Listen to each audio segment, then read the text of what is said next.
Have you ever found yourself glancing back at something that God asked you to leave behind? Maybe it's a relationship, a job, or even a version of yourself that no longer fits the woman you're becoming. Lot's wife looked back and she lost everything. You see, friends, her story reminds us that sometimes what we think we are losing is actually the very thing that God is rescuing us from. Welcome to Yenga's Corner, podcast empowering women of all ages through God's Word. Hey, dear friends, welcome to today's episode as we continue in Project 50. I'm so glad that you're here, and together we are going to learn the importance of not looking back. We're going to be learning from a woman that is not named, but one little act, looking in the rearview mirror, cost her everything. We find her story in the book of Genesis chapter 19. You see, Lot and his family, they lived in a very sinful city, Sodom and Gomorrah. I think it's really our modern day society, because the things that were happening in Sodom and Gomorrah, it's really common and what we are seeing around.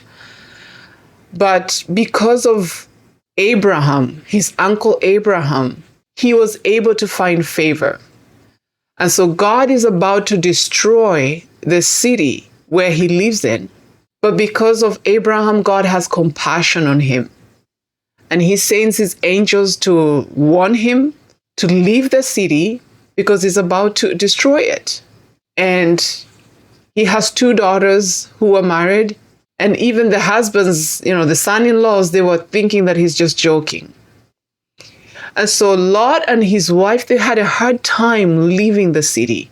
They were supposed to leave urgently, quickly, because of the impending doom. But they were comfortable.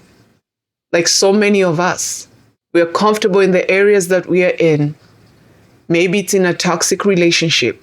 Maybe it's in a job that is killing you, that is not allowing you to go to your full potential. Whatever it is, when God says it's time to leave, it's time to leave. And so we see in the book of Genesis chapter 19, in verse, I'll read from verse 15.